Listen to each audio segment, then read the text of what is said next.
process of Advent, which I've been calling a process of new beginnings, of bringing about new beginnings in our consciousness, new beginnings in our lives, new beginnings in our thoughts and feelings, whatever it is that's coming up for you. And so as I was doing my homework for today, I have a collection of these Advent booklets that come out every year from Unity. And I understand that Unity of Fredericksburg ordered Advent booklets, and they have yet to They're still arrive. on their way. So hopefully they will arrive soon. The booklet for this year, the booklets actually go all the way through Epiphany. So they cover the 12 days of Christmas. The 12 days of Christmas, there's Christmas, and then the next day is the first day of Christmas. So this season, this process goes all the way through Epiphany, which is January the 6th. I hope that the booklets will show up, and if not, you can download a digital version at unity.org. It's easy enough to just get it if you don't have it in hand. So I was going through my little pile of booklets from previous years, and this one is from 2020. And there was this wonderful little story that I wanted to share with you. It's not really even a story. It's the minister who wrote the thing for the fourth Sunday of Advent in 2020. His name is Kurt Condra. He shared about a practice that they have at his ministry that is a particular service, and it's focused on children, but we're all children, aren't we, in a certain aspect. And so what they do at his ministry is they have a nativity scene set up, and everyone kind of files by and takes a look at it. And the assignment, not only to admire all the pieces and the different characters in the traditional Christmas story, but you're meant to look into the manger. And what's in the manger is a mirror. Oh. So in Unity terms, we talk about this whole season, this whole process of Advent as a process of sort of rebirthing the Christ within each one of us. This, of course, goes to the foundations of Unity teachings, which we had the first principle that was shared as a part of the service earlier, that there's one presence and one power.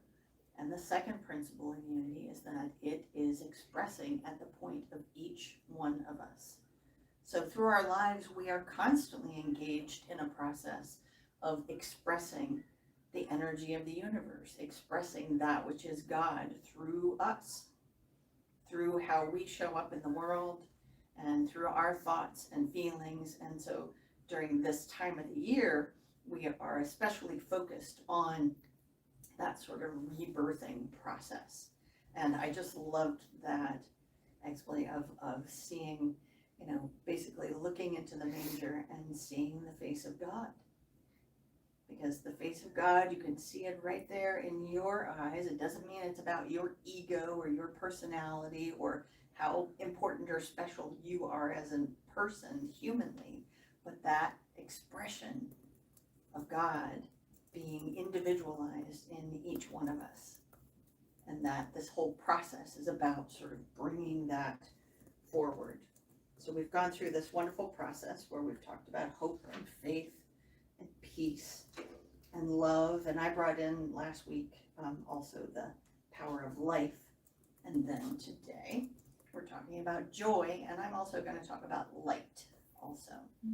So as you all have figured out by now, I like to look things up, see what see what's out there. So I always go to our Unity sources. So I was looking at the Revealing Word, and what does the Revealing Word from Unity founder Charles Fillmore, what does it have to say about joy?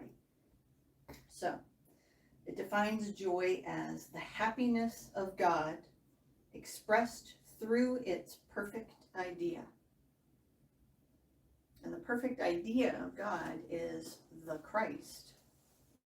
And that would be the Christ that expresses at the point of each one of us. So joy is the happiness of God expressed through each and every one of us.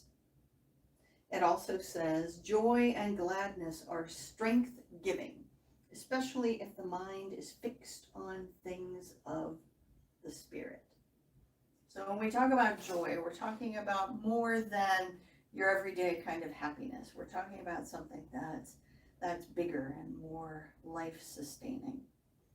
And it is that feeling when we're aware of the energy of the universe expressing through us, or that we are witnessing it in our environment and we're connecting with, like, that's it.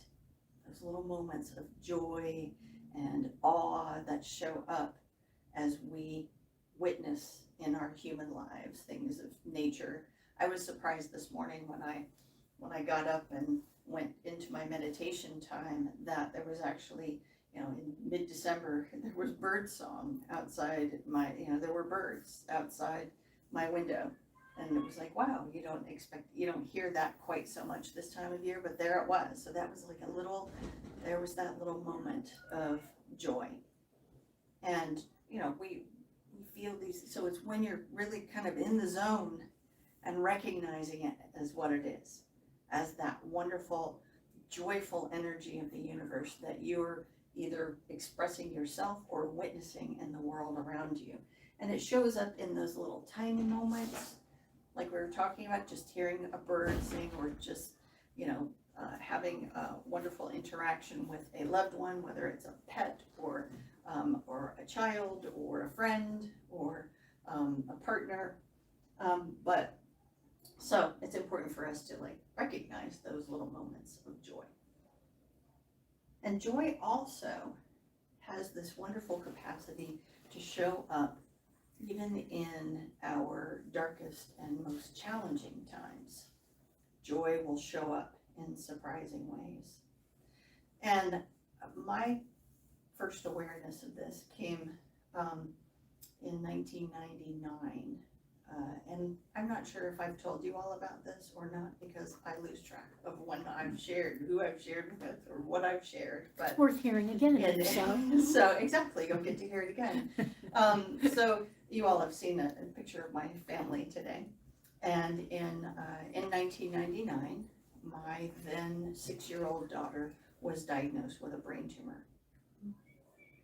And let me tell you, there was not any parenting book that I found that would say how to deal with this, Right. how to deal with the incredible medical realities of multiple brain surgeries and all of these kinds of things, and and it's like, okay, and I'm the parent, so and I obviously I have a partner, but my husband was not able to be all that present emotionally. He was kind of overwhelmed, so it was kind of like I was the point person parent of being the one to, it's like, how do you find the words to say what needs to be said? How do you say to your child, like, okay, we're going to go to the hospital and these kinds of things are going to happen? And so it was pretty overwhelming.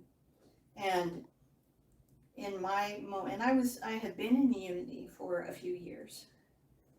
And so I had some basic Unity tools. I had learned some basics, and the basic one that I was using was gratitude. I was like, I'm just going to say thank you. I'm going to find a way to say thank you in every moment. That was kind of what I held to through the whole process. But what was amazing to me was how, in the midst of all of this stress, that joy was showing up. And the joy that was showing up was this kind of joy that we're talking about, was being aware of the expression of divinity in the midst of all of this. So I had an overwhelming sense that I felt very supported by, not only by people in my life, but also by ancestors and angels and those kinds of energies being very present. And the message that I was receiving was that this is a part of her process. Mm. And not only that, but I had the joy, the privilege to walk beside her through this process. So I was astounded to find that in the midst of all of this scary stuff, there was joy. There was joy saying, yes, it's hard, but look, this is all a part of what's meant to be. And so you've seen the picture of my family, and we kind of, over the years, we sort of joked that, because my daughter has a fairly spicy personality, and we would joke about, oh, wouldn't it be funny if she became a nurse? She would be like, get over it. And I always had this sense that what she was doing, going through all those surgeries, radiation, all that time spent in MRIs and all that kind of thing, that she was filling her toolbox. And sure enough, at a certain point, after she did her, young person's meandering that they do these days, she was like, I think I'm going to become a nurse. And wouldn't that be a wonderful nurse to have?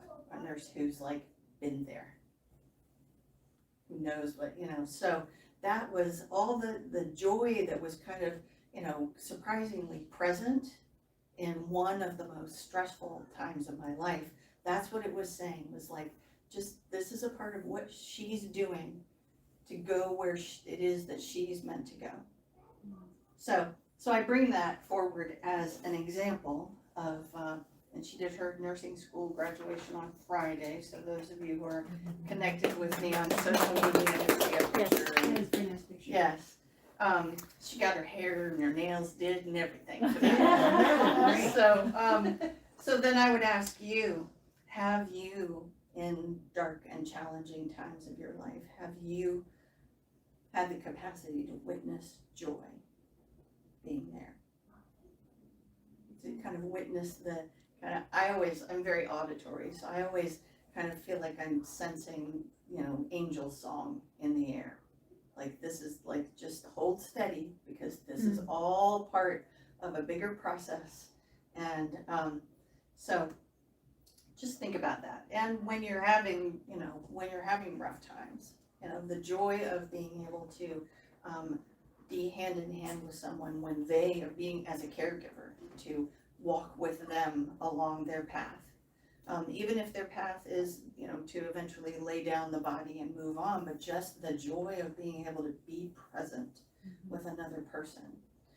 The joy of being able to be of service in the simplest of ways, to help somebody, open a door, or to provide a gift, or to, serve in a soup kitchen. I know that Unity of Fredericksburg has this ongoing service through, what is it, Thurman, Brisbane? Did I say it right? Okay.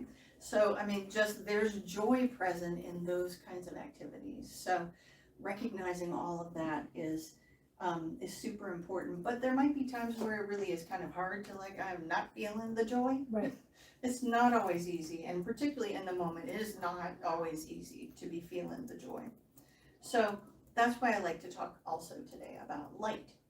And I'll be using that word light in lots of different ways, kind of like as a noun, as a verb, as a practice, because as we lean into light, we can find the joy, even in those moments when it's hard to find. So let me look at my definition that I found for light. And again, I'm looking at Unity sources in the Revealing Word. What is light?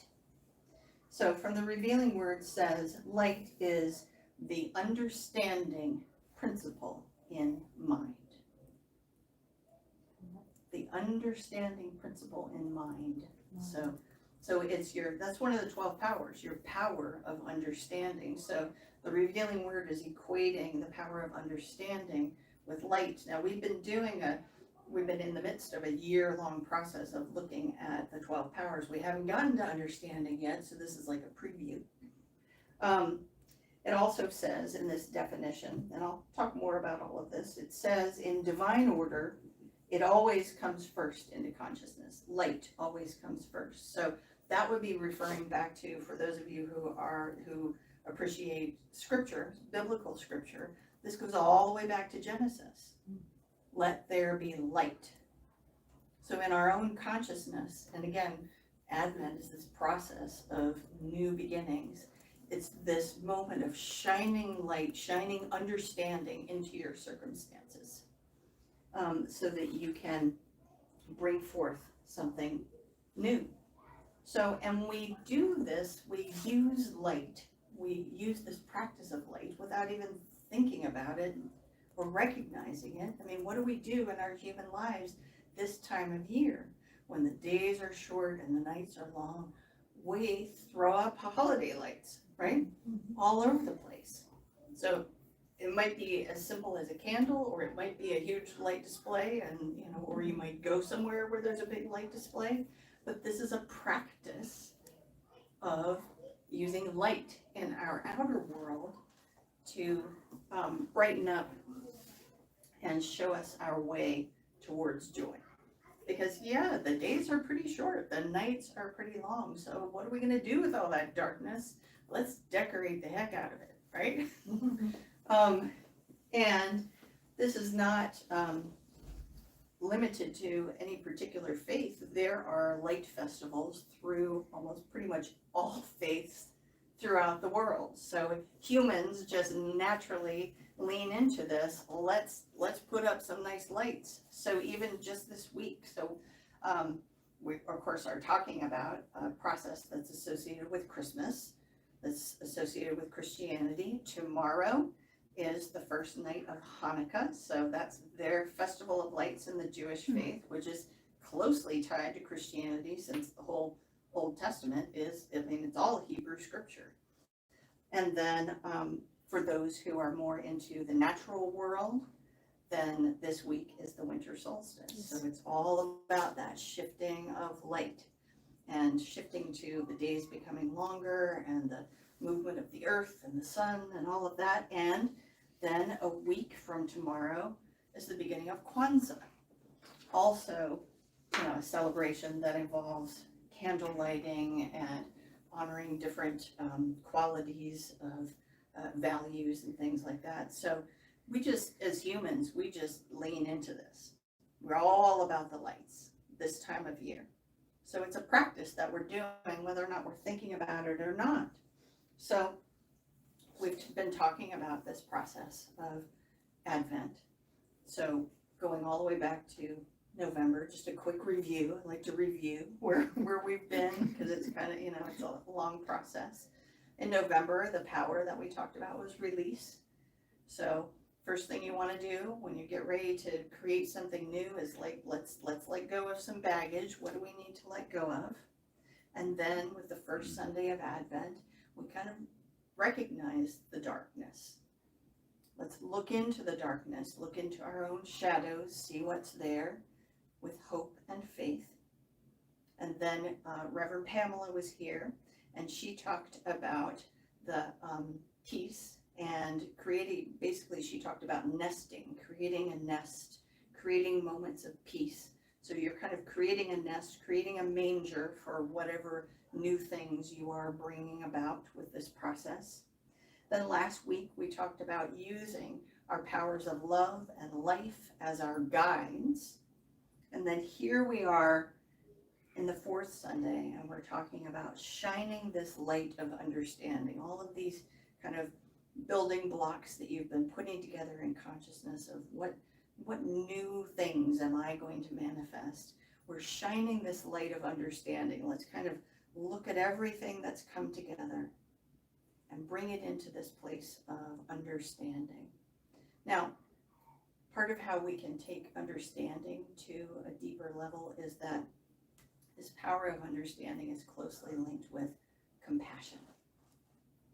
So back at the beginning of the talk, we talked about the mirror in the manger, and seeing yourself there. So that recognition of seeing all that is, expressing at the point of view, sharing compassion with yourself is an actual practice of practicing being the light yourself. So one prayer that you can use for that, if you would like to, is actually a Buddhist prayer, the prayer of loving kindness. Yeah. So it's not tied to Christmas or Advent, but as we were talking about, there are all kinds of things present right now, and there are all kinds of rituals that different people appreciate. So as you usher in new beginnings for yourself, practice shining the light by seeing the Christ light in yourself and express compassion for yourself. You can do a short version of loving kindness, and there are lots of different versions of it, but may I be well, may I be happy, may I be free of suffering, may I live my life with ease. And then there's always that challenging part, which is the seeing the light, seeing the Christ in all others as well. And that's not always easy, right? Because, that the challenge there is even with the person who really bothers you for whatever reason, even with the person that you allow to push your buttons, there's the practice there is how can we shine the light of understanding, and see the Christ in that person as well. So you can use that practice of may you be well, may you be happy, may you be free of suffering, may you live your life with ease. So as we practice using this light of understanding, then we will lead ourselves into more and more and more joy.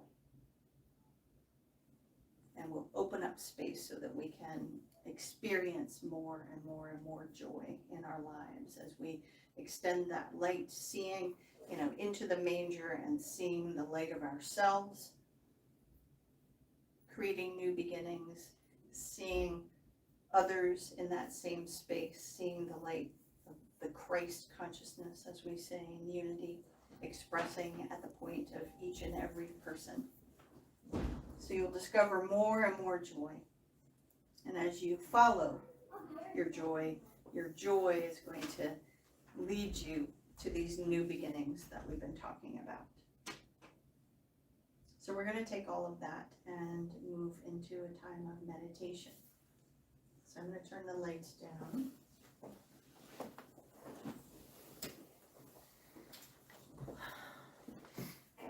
Let's take a few deep breaths. Just settle into this space, into this moment. Just take a moment to focus on your breath. And just feel your body in the seat that you're in. Feel the gentle pressure of your feet on the floor. Feel your back against the chair that you're in. And just take a moment to shine the light of understanding into all aspects of your body. Affirming for yourself, may I be well. May I be happy. May I be free of suffering. May I live my life with ease. And just feel the joy bubbling up in your thoughts, your feelings, your consciousness, in your body. Feel it like gentle bubbles bubbling up. Shine this light of understanding into all aspects of your consciousness, into your thoughts,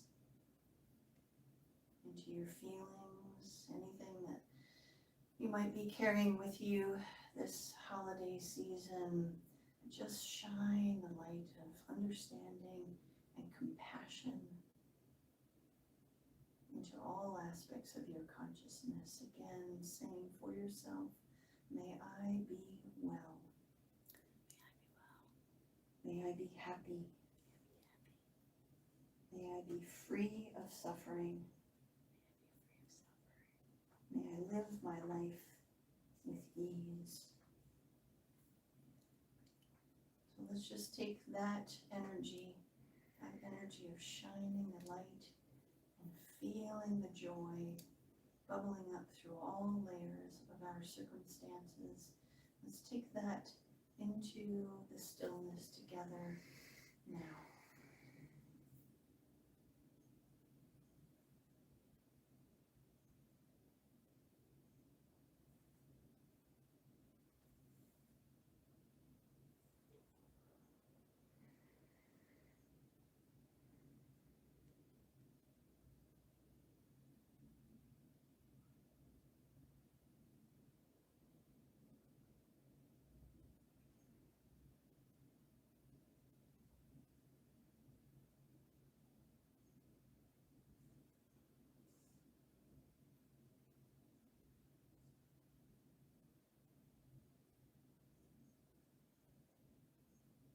And as we begin to bring our attention back to this moment, back to the space that you're in, the seat where you're sitting, the breath and the body, we recognize our capacity to shine this light of understanding, to be the light of understanding, and to discover joy in all our circumstances. So come on back to right here, right now. Allow your eyes to open. And we will close with an affirmation. Our affirmation is, I am an expression of joy and light, and I am grateful. Say it with me. I am an expression of joy and light, and I am grateful. Let's do it one more time.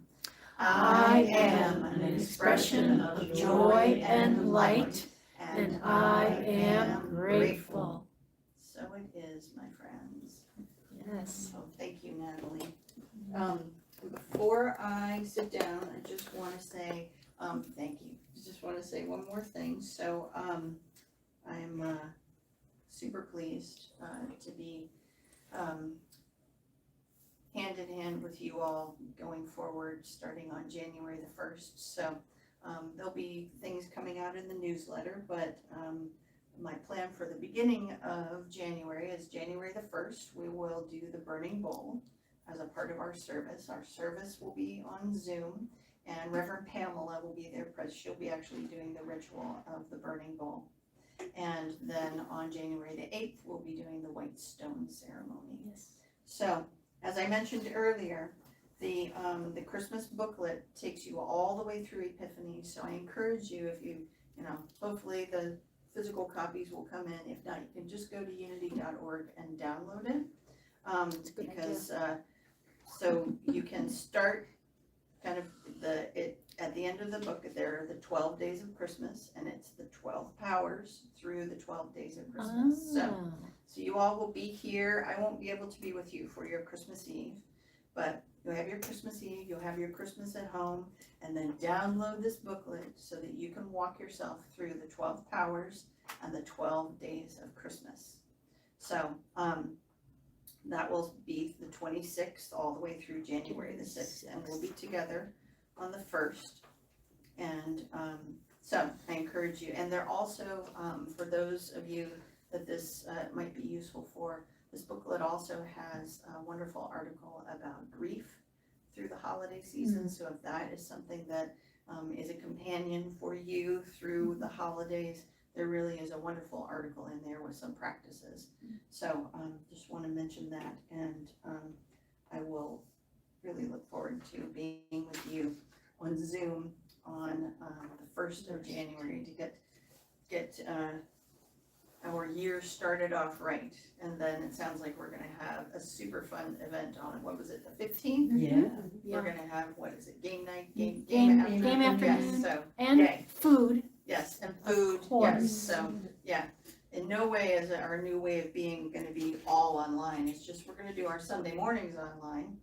And you'll be able to either view it on YouTube, particularly if you can't be there at the time of the service. But if you're able to be there at the time of the service, then I encourage you to come in through Zoom, because we'll do the whole service and we'll have community time